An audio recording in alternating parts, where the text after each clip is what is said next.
Hello everyone, welcome to my channel commerce with Sheetal. आज हम करेंगे यूनिट 2 के कुछ इम्पोर्टेंट प्रश्नोत्तर। चलो स्टार्ट करते हैं। रिकॉर्डिंग व्यापार सिद्धांत आलोचनात्मक परीक्षण करें। इसमें पहले हमारा प्रश्न क्या है कि रिकॉर्डिंग जो व्यापार है सिद्धांत आलोचनात्मक उसके परीक्षण करें। ओके, उत्तर है डेविड रिकॉर्ड जैसे शास्त्रीय अर्थशास्त्री का मानना था कि अर्थव्यवस्था में वस्तुओं के मूल्य का एकमात्र स्रोत श्रम है। इसका यह अर्थ नहीं है कि उत्पादन में अन्य इनपुट की आवश्यकता नहीं होती, बल्कि चूंकि कच्चे माल और पूंजीगत वस्तुओं जैसे अन्य इनपुट भी श्रम द्वारा उत्पादित होते हैं, इसलिए अतः वस्तुओं का संक्षिप्तकरण मूल्य श्रम द्वारा ही निर्धारित होता है।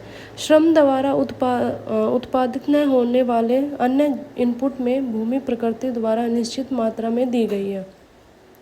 भूस्वामी किराया कमाते हैं, जो मूल्य निर्धारित नहीं करता, बल्कि मूल्य ही यह निर्धारित करता है कि भूस्वामी कितना किराया कमाएंगे। मूल्य की इस व्याख्या को श्रम मूल्य सिद्धांत के रूप में जाना जाता है। आइए इसे एक उदाहरण की सहायता से समझते हैं। मान लीजिए कि 1 गज कपड़ा बनाने में 3 घंटे का श्रम लगता है और 10 किलोग्राम गेहूं बनाने में 5 घंटे का श्रम लगता है। गेहूं और कपड़े के बाजार पूर्णतः प्रतिस्पर्धी है और श्रम गेहूं उत्पादन से कपड़े उत्पादन और इसके विपरीत जाने के लिए स्वतंत्र है। इसका तात्पर्य है कि कपड़ा और गेहूं उद्योग में मजदूर दर समान होगी। मान लीजिए मजदूर दर है तो कपड़ा और गेहूं के उत्पादन की औसत लागत प्रति इकाई लागत कपड़े की 1 इकाई के 1 गज होती है और गेहूं की 1 इकाई 10 किलोग्राम होती है। मतलब 3 वेटेज और 5 वेटेज होगी। यही क्रमशः कपड़े और गेहूं की कीमत भी होगी, क्योंकि निजी प्रतिस्पर्धा में कीमत औसत के बराबर होती है। इस प्रकार गेहूं के सापेक्ष कपड़े की कीमत 3 वेटेज डिवाइडेड बाय 5 वेटेज या 3/5 होती है, जिसका सीधा मतलब है कि गेहूं की 3-5 इकाई से कपड़े की 1 इकाई खरीदी जा सकती है। 6 किलोग्राम गेहूं के बदले 1 गज कपड़ा खरीदा जा सकता है। शास्त्रीय अर्थशास्त्रियों की शब्दावली में इस विनिमय अनुपात को मूल्य कहा जाता है, जिसे केवल श्रम से होता। चलो देखते हैं हमारा दूसरा प्रश्न क्या है इस यूनिट का। हेक्सर होलियन सुमेलन प्रेम्य का वर्णन करें। HOS प्रेम्य कहता है कि जिस देश में श्रम की प्रचुरता होती है उसे श्रम प्रधान वस्तु में तुलनात्मक लाभ होता है, और जिस देश में पूंजी की प्रचुरता होती है उसमें पूंजी प्रधान वस्तु में तुलनात्मक लाभ होता है। इस प्रकार व्यापार का स्वरूप प्रौद्योगिकी के बजाय कारक प्रचुरता द्वारा निर्धारित होता है। प्रमेय को सिद्ध करने के लिए हम W/R और PX/P2 के बीच उस संबंध का उपयोग करते हैं जिसे हमने अभी स्थापित किया है, यह मानते हुए कि X श्रम प्रधान है, जैसे कि चित्र 2.3 अभी मैं दिखाऊंगी। इस संबंध को दर्शाता है कि चित्र दर्शाता है कि सापेक्ष कारक प्रचुरता की कारक मूल्य परिभाषा के अनुसार विदेशी देश पूंजी प्रचुर है और घरेलू देश श्रम पूंजी प्रचुर है। W/R > W/R है। इसके परिणाम स्वरूप आत्मनिर्भरता मूल्य की तुलना में हमें पता चलता है PX/PY ब्रैकेट बंद H PX/PY। यह आत्मनिर्भरता में घरेलू देश का X का सापेक्ष मूल्य विदेशी देश के सापेक्ष मूल्य के कम करता है। ठीक है, सॉरी ये थोड़ा सा स्क्रॉल हो गया। इसलिए घरेलू देश श्रम प्रचुर X श्रम प्रदान का निर्यात करेगा और विदेशी देश प्रचुर पूंजी प्रचुर का निर्माण करेगा। अब आता है व्यापार होने पर रिकॉर्डिंग मॉडल की तरह। तो यह हमारा अब सेकंड क्वेश्चन कंप्लीट हुआ। अब हम करते हैं अपना थर्ड क्वेश्चन। चलो थर्ड क्वेश्चन पे आते हैं। थर्ड क्वेश्चन क्या है इस यूनिट का?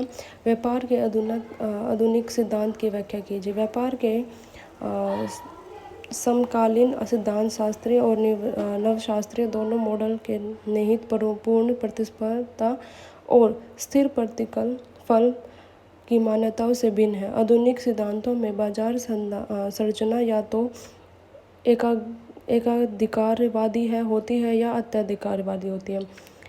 पहले मामले में बड़ी संख्या के उत्पादक ऐसे सामान बनते हैं जो एक जैसे नहीं होते, बिल्कुल गुणवत्ता या डिज़ाइन से भिन्न होते हैं।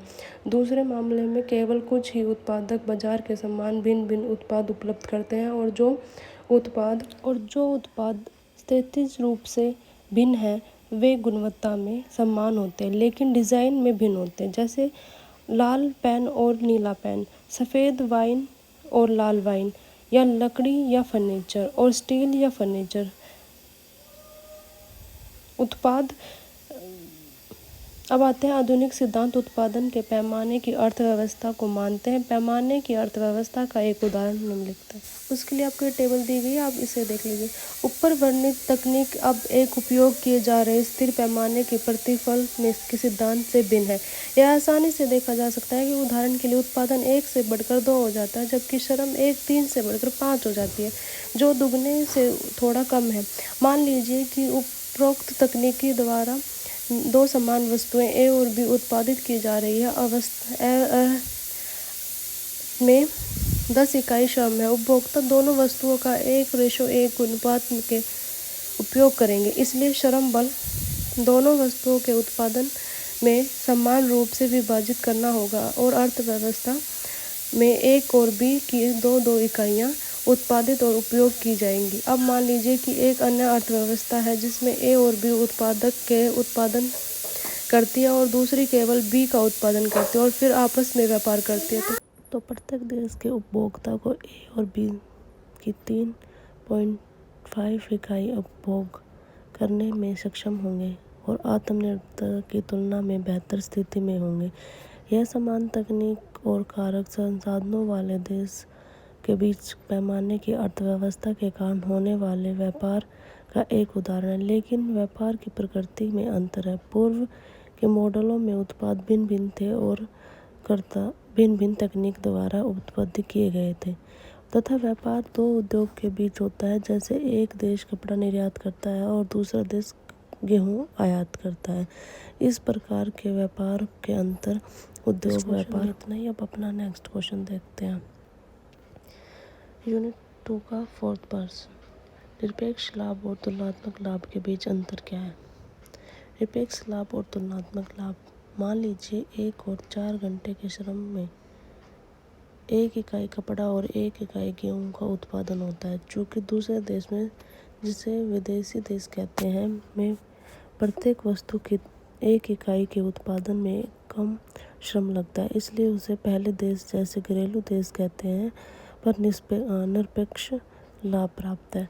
अब तक दोनों देशों के बीच कोई व्यापार नहीं है, लेकिन मान लीजिए कि अब व्यापार होता है, तो क्या यह कहना सही होगा कि विदेश देश में पास व्यापार करने की कोई प्रोत्साहन नहीं है, क्योंकि वह दोनों वस्तुओं के उत्पादन में अधिक कुशल है, जबकि घरेलू देश व्यापार करने के लिए बहुत उत्सुक है, क्योंकि वह दोनों वस्तुओं के उत्पादन का अपर्याप्त है?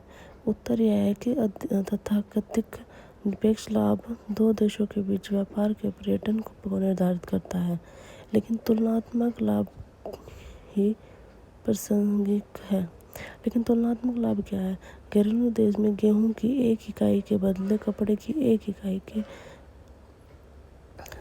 3/5 भाग विनिमय होता है, जबकि विदेश में गेहूं की 1 इकाई के बदले कपड़े की 1 इकाई का 1/4 भाग विनिमय होता है, जो कि 3/5 × 1/4 है।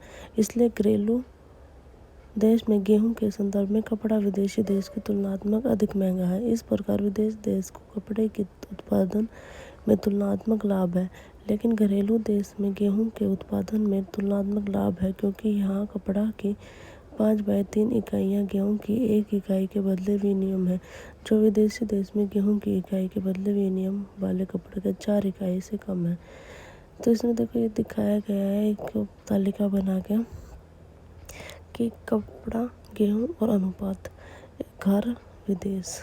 तो घर में क्या है, 1/3 एक कपड़ा, 1/5 1/4 कपड़ा, 5/3 3/5 4 1/4। जैसे कि आपको याद होगा कि श्रम उत्पादकता इकाई श्रम आवश्यकताओं के होती है। यदि हम दोनों देश के श्रम उत्पादकता के अनुपात की तुलना गेहूं के उत्पादन से करें तो हमें देखते हैं कि विदेश में अनुपात अधिक है और इसलिए कपड़ा उत्पादन की अपेक्षाकृत अधिक उत्पादक है। और दूसरी ओर यदि हम गेहूं का कपड़ा उत्पादन करें तो वहाँ के अनुपात की तुलना करें तो घरेलू देश का अनुपात अधिक है और वह देश उस वस्तु को निर्यात करता है तथा उस वस्तु का आयात करता है जिससे उसके व्यापारिक समझदार के तुलनात्मक लाभ होता है। चलो आज के लिए इतना ही। आज हमने ये 4 प्रश्न किए हैं। आई होप ये आपके एग्ज़ाम में हेल्प करेंगे और आप इनसे आपको कुछ मदद मिलेगी। अगर आपको वीडियोस अच्छी लगती है तो वीडियोस को लाइक कमेंट ज़रूर करें। धन्यवाद। मिलते हैं अगले नेक्स्ट पार्ट में। अगर आपको इंग्लिश में प्रश्न चाहिए तो इंग्लिश में मिल जाएंगे।